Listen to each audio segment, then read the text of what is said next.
Hello, my name is Tom Swartz, and I'm here doing this ethics across profession class. And like I said, I'm going to do that case study 6.2, blowing the whistle in Iraq, on page 327 in the book. Now, again, this one kind of come close to the heart because I'm an old Marine and I've got a son in the Marine Corps.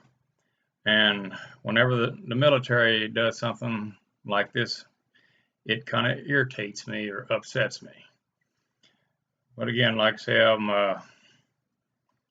I've been a welder for 47 years old, but I mean, my ethics kind of covers a lot of different areas in this. But like I said, what upsets me a lot about, again, this case is that it goes to the top, but nobody ever takes it to the top. But again, like I said, I have a lot of respect for Joe Darby because he had the guts to come forward and blow the whistle on these guys.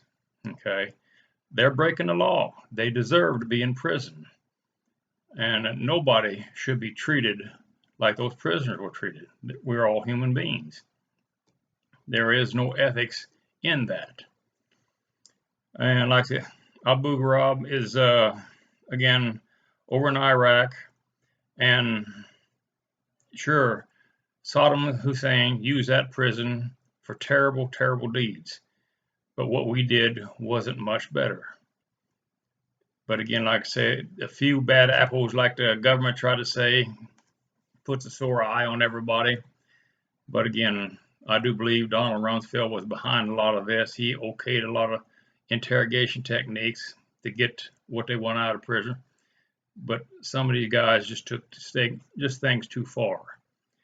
Like I said, they were just a unit of military police that really had no training in the garden and doing what they should have been doing. So they got stuck over there, just a few hundred soldiers with a couple thousand prisoners.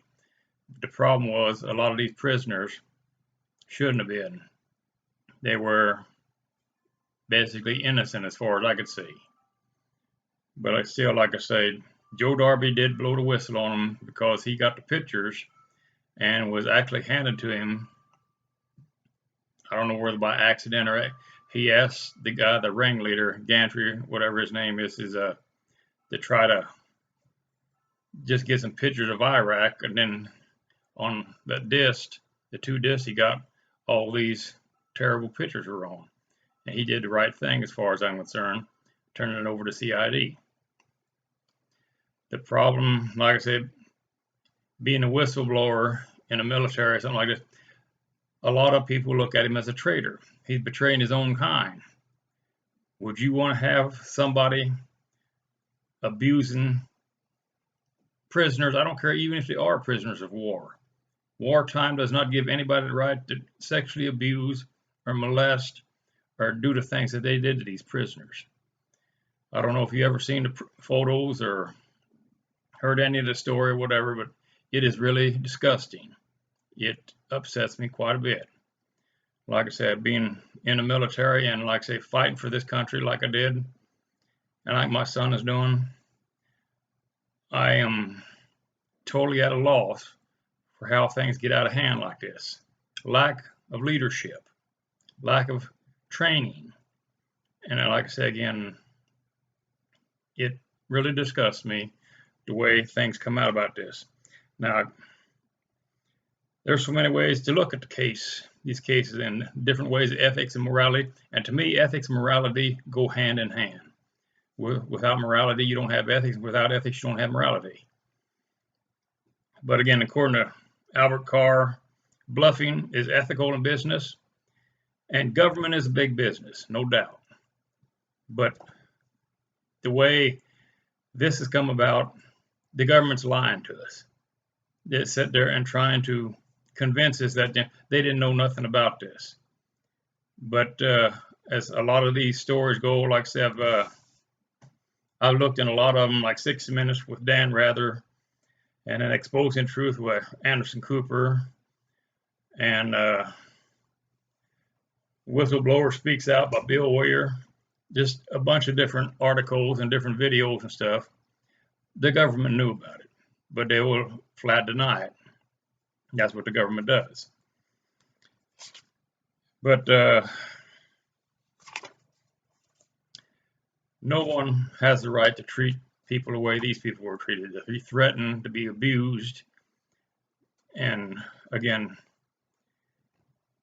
it makes you wonder who the enemy is over there sometimes. Yeah, Americans are supposedly held to a higher standard, especially the military. This is not a real good mark on our scorecard. So Iraqis and, again, the Muslim people will have a hard time ever believing anything we ever say. And I can understand why after watching some of this stuff. Now, Elizabeth Ascom says absolute moral involves considering the impact of all involved, not just those directly involved.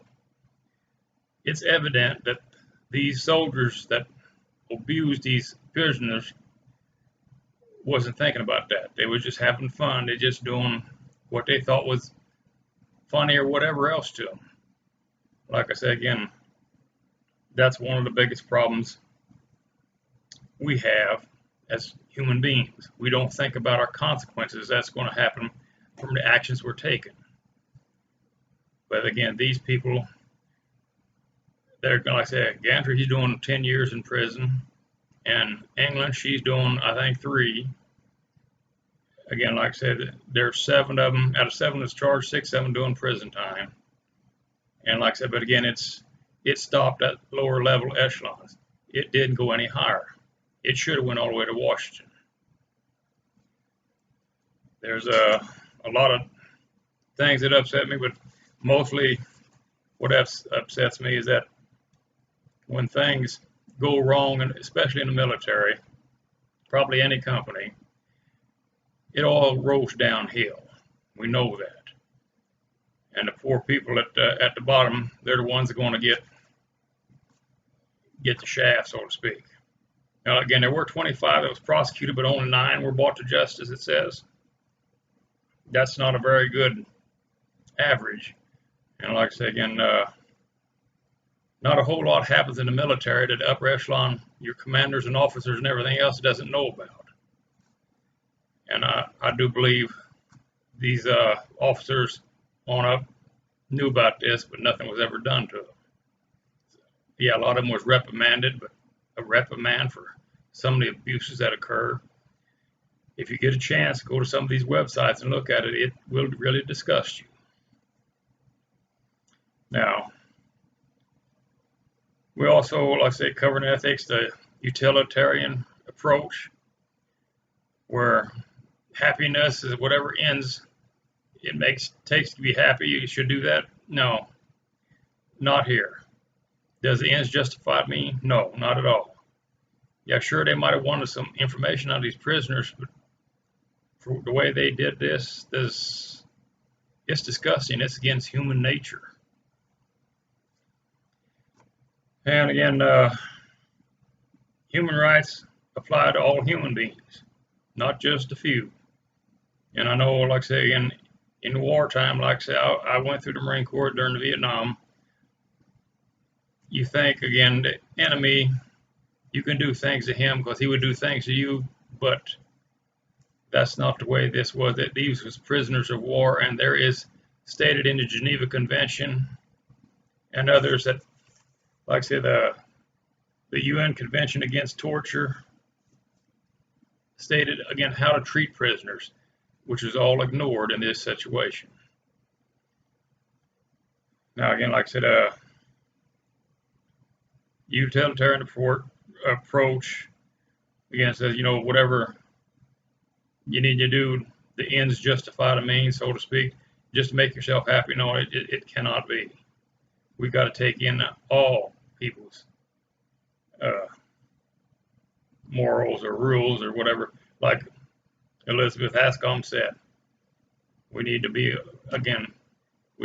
aware of what our actions are doing to everybody else. Now again, Thomas Hobbes is again